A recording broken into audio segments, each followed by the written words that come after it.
नमस्कार दोस्तों, मैं आलोक शुक्ला आज फिर से उपस्थित हूं आपके सामने लोक सेवा आयोग और व्यापम की कक्षाओं में छत्तीसगढ़ के इतिहास के बारे में एक नया अध्याय लेकर। हम बात करते रहे हैं छत्तीसगढ़ में स्वतंत्रता संग्राम के बारे में, तो आज इसी का तीसरा भाग हम प्रारंभ करते हैं। एक बड़ी मजेदार योजना स्वतंत्रता संग्राम के समय बनी थी जिसे पत्र बम योजना कहते हैं। राम नारायण हर्षुल ने अंग्रेजों की चापलूसी करने वाले लोगों को मानसिक तौर पर आतंकित करने के लिए पत्र बम योजना बनाई थी। दो स्याही सोक कागजों के बीच में फास्फोरस चिपकाकर महीन विस्फोटक बनाया गया। इस अनूठे तरीके से कई लोगों का हाथ मुंह जल जाने की खबरें अखबारों में प्रकाशित हुई। इससे कोई विशेष क्षति नहीं होती थी, लेकिन हर्षुल को गिरफ्तार कर लिया गया और उन पर मुकदमा चलाकर उन्हें 1 वर्ष का कठोर कारावास दिया गया। दुर्ग जिले में 6 से 12 अप्रैल 1932 तक सत्याग्रह या बलिदान सप्ताह मनाया गया। इस दौरान लगातार धरने, आंदोलन और पिकेटिंग जारी रहे। 5 अगस्त 1932 को रायपुर में बंदी दिवस मनाया गया। इस आंदोलन में ब्रह्मदेव दुबे को भी गिरफ्तार कर लिया गया। एक रायपुर की वानर सेना के बारे में बात किए बिना इस अध्याय की बात नहीं हो सकती। एक बहुत वीर बालक बलिराम आजाद रायपुर के ब्राह्मणपारा में रहते थे। केवल 14 वर्ष के बलिराम आजाद थे और उन्होंने बच्चों के साथ मिलकर एक दल बनाया जिसे वानर सेना का नाम दिया गया था। यति यतनलाल जैन इस सेना के संचालक थे। इस सेना का प्रमुख काम स्वतंत्रता से संबंधित पोस्टर और पर्चों का वितरण करना था, संदेश पहुंचाना था और छोटी छोटी सभाएं करना था। पुलिस ने बर्बरता पूर्वक इसे कुचलना प्रारंभ कर दिया। पुलिस इन बच्चों को पकड़कर नगर से 3-4 मील बाहर छोड़ाती थी, जहां से पैदल आते आते शाम हो जाती थी। इसके कारण इनके काम नहीं हो पाते थे। बाद में पुलिस ने इन्हें बेंतों से पीटना भी प्रारंभ कर दिया।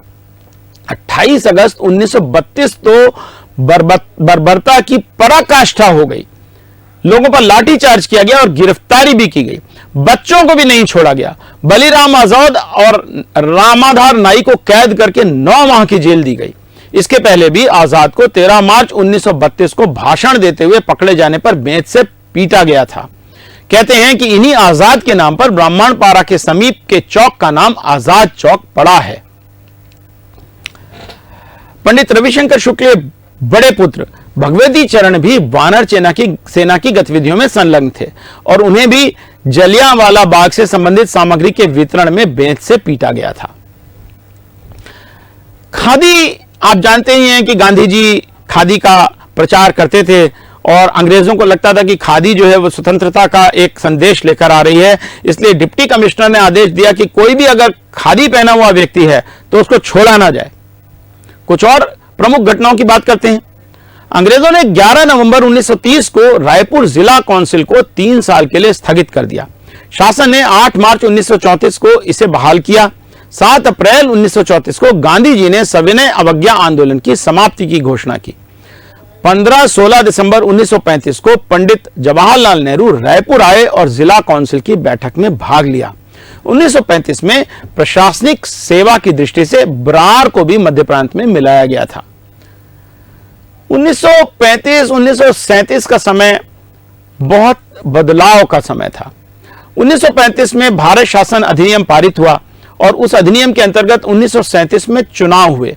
मध्य प्रांत में कांग्रेस प्रचंड बहुमत से जीती। 17 जुलाई 1937 को डॉक्टर नारायण भास्कर खरे मध्य प्रांत के मुख्यमंत्री निर्वाचित हुए। पंडित रविशंकर शुक्ल को शिक्षा मंत्री बनाया गया। उन्होंने शिक्षा के लिए विद्या मंदिर योजना प्रारंभ की। दल से मतभेद होने के कारण खरे साहब को त्यागपत्र देना पड़ा और बाद में वो गांधी जी के विरोधी भी हो गए थे। 29 जुलाई 1938 को पंडित रविशंकर शुक्ल ने मुख्यमंत्री का कार्यभार ग्रहण किया। द्वितीय विश्व युद्ध में बिना विधानमंडल की सहमति के भारत को शामिल करने के विरोध में कांग्रेस ने मंत्रिमंडल से त्यागपत्र दे दिया। छुई खदान जंगल सत्याग्रह की बात के बिना यह बात अधूरी है। छुई खदान में स्टेट कांग्रेस की स्थापना 1938 में हुई थी। वहां पर इस वर्ष जंगल सत्याग्रह प्रारंभ किया गया था। सत्याग्रहियों को गिरफ्तार कर लिया गया। इसमें समारू बरई प्रमुख थे।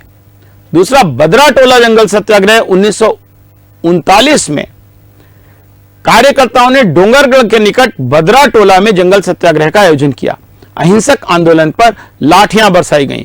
निहत्थे आदिवासियों पर गोली चलाई गई, जिसमें 27 वर्षीय रामाधीन गोंड शहीद हो गए और अनेक घायल हो गए। अक्टूबर 1940 में महात्मा गांधी ने व्यक्तिगत सत्याग्रह का आह्वान किया। महात्मा गांधी ने 500 व्यक्तिगत सत्याग्रहियों को अनुमति दी थी, जिसमें से 50 रायपुर के थे। बाद में और लोगों को अनुमति मिलने से महाकौशल के कुल 2761 सत्याग्रहियों में से 471 रायपुर के और 107 दुर्ग के थे। सरकार ने दमन की नीति अपनाई और सत्याग्रहियों को गिरफ्तार कर लिया। सरकार को आंदोलन के आगे झुकना पड़ा और बाद में एक सलाहकार काउंसिल बनाई गई और उसके बाद सरकार को सत्याग्रहियों को छोड़ना ही पड़ा। दिसंबर 1941 तक सभी को रिहा कर दिया गया। क्रिप्स मिशन और डॉक्टर राघवेंद्र राव के बारे में बात किए बिना कोई बात नहीं होगी। आपको शायद जानकर खुशी होगी कि डॉक्टर राघवेंद्र राव उस समय भारत सरकार की वाइसरॉय की काउंसिल में गृह रक्षा सदस्य थे। एक तरह से भारत के गृह मंत्री और रक्षा मंत्री थे। क्रिप्स योजना को असफल करने में उनका बहुत बड़ा योगदान था।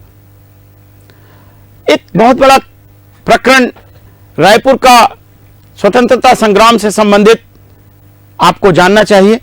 इसको रायपुर षड्यंत्र केस के नाम से जाना जाता है।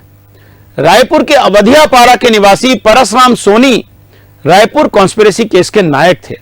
उन्होंने गिरीलाल लोहार से पिस्तौल रिवॉल्वर बनाने और उसे चलाने का प्रशिक्षण लिया।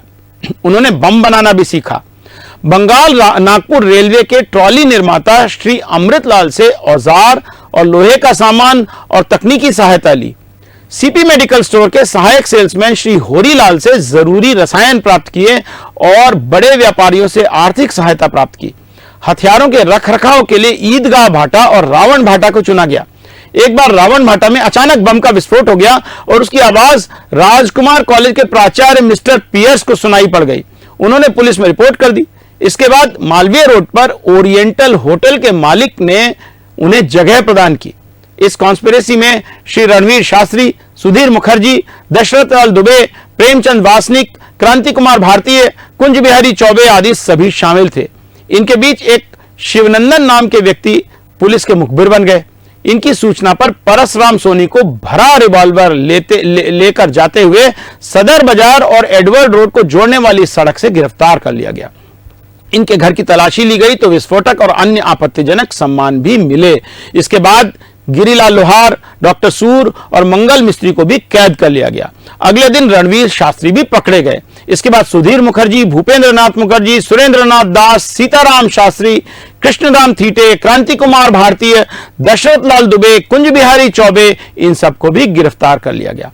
इनका मुकदमा पी भादुड़ी, बेनी प्रसाद तिवारी, अहमद अली चांदोरकर, पिंडारकर, चुन्नीलाल अग्रवाल जैसे प्रख्यात अधिवक्ताओं ने लड़ा। 9 माह तक मुकदमा चला, जिसके बाद 27 अप्रैल 1943 को यह सजाएं दी गई। गिरीलाल को 8 साल की सजा, परसराम सोनी को 7 साल की सजा, सुधीर मुखर्जी को 2 साल की सजा, क्रांति कुमार भारतीय को 2 साल की सजा और अन्य लोगों को इससे कुछ कम सजाएं हुई। रायपुर को जिला एवं सत्र न्यायाधीश के निर्णय के विरुद्ध नागपुर के उच्च न्यायालय में अपील हुई, जिसमें न्यायमूर्ति नियोगी ने 10 में से 4 अभियुक्तों को छोड़ दिया। इस बीच सरदार भगत सिंह के अनन्य मित्र जयदेव कपूर 1946 में रायपुर आए। उनका अभिनंदन करने के लिए रायपुर के गांधी चौक में एक सभा हुई, जिसमें जनता ने प्रस्ताव पारित करके परसराम सोनी और गिरीलाल लोहार को मुक्त करने का आग्रह किया।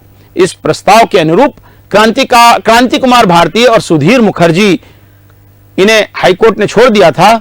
ये जनता का पक्ष रखने के लिए राजधानी नागपुर गए, जहां मुख्यमंत्री पंडित शुक्ल ने तत्काल उनका आग्रह स्वीकार करके इन राजबंदियों को रिहा कर दिया। 26 जून 1946 को परसराम सोनी और गिरीलाल रिहा किए गए। 8 अगस्त 1942 को भारत छोड़ो आंदोलन बंबई में शुरू हुआ। भारत छोड़ो प्रस्ताव पारित होने के बाद रायपुर वापस आते समय छत्तीसगढ़ के सभी वरिष्ठ नेताओं को मलकापुर में गिरफ्तार कर लिया गया। इससे जनता उत्तेजित हो गई। 9 अगस्त को रायपुर के सभी स्कूल, कॉलेज और बाजार बंद रहे। सिटी कोतवाली के पास भीड़ को हवाई फायर करके हटाया गया। 10 अगस्त को श्री रणवीर शास्त्री के नेतृत्व में जुलूस निकला। शास्त्री जी गिरफ्तार कर लिए गए। आंदोलन फिर भी चलता रहा। बिलासपुर में भी अनेक लोग गिरफ्तार हुए। रायपुर डायनामाइट कांड के बारे में भी जानना आपके लिए जरूरी है। बिलख नारायण अग्रवाल जबलपुर से आए थे। उनके पास शक्तिशाली डायनामाइट था। उन्होंने ईश्वरी चरण शुक्ला, नागरदास बावरिया और नारायण दास राठौर और जय नारायण पांडे के साथ मिलकर रायपुर जेल की दीवार को उड़ाकर राजबंदियों को छुड़ाने की योजना बनाई। डायनामाइट जेल की पिछली दीवार में लगाया गया और उसमें आग लगा दी गई, लेकिन दीवार को बहुत छोटी सी क्षति हुई। इन सबको शंका के आधार पर गिरफ्तार कर लिया गया, परंतु आरोप सिद्ध न होने के कारण ये छूट गए। 1944 में ईश्वरी चरण शुक्ल एवं नारायण दास राठौर को टेलीफोन के कनेक्शन काटने और लेटर बॉक्स जलाने के आरोप में फिर से गिरफ्तार कर लिया गया। 1946 में पुनः चुनाव हुए। मध्य प्रांत में कांग्रेस को 112 में से 84 सीटें मिली। 27 अप्रैल 1946 को पंडित रविशंकर शुक्ल ने दूसरी बार मध्य प्रांत और बरार के मुख्यमंत्री की शपथ ली। द्वारिका प्रसाद मिश्र गृह मंत्री बने। घनश्याम गुप्त विधानसभा के अध्यक्ष चुने गए। इस सरकार ने तत्काल राजबंदियों को रिहा करके और वारंटों को निरस्त करने का काम किया। पूर्व सरकार द्वारा वसूल किए गए जुर्माने की वापसी का आदेश भी दिया। आखिरकार 15 अगस्त 1947 को भारत स्वतंत्र हुआ। स्वतंत्रता दिवस का मुख्य समारोह राजधानी नागपुर के सीताबर्डी किले पर हुआ, जहां पर रविशंकर शुक्ला ने तिरंगा झंडा फहराया। रायपुर की पुलिस लाइन में खाद्य मंत्री आर.के. पाटिल ने झंडारोहण किया। दुर्ग में घनश्याम गुप्त और बिलासपुर में रामगोपाल तिवारी ने ध्वज फहराया। रायपुर के बैजनाथपारा में हिंदुओं और मुस्लिमों के बीच कुछ छिटपुट घटनाएं हुई, लेकिन उन्हें शीघ्र सुलझा दिया गया। तो आज के अध्याय में बस इतना ही। आगे बात करेंगे छत्तीसगढ़ के इतिहास के कुछ अन्य रुचिकर बातों के संबंध में। नमस्कार।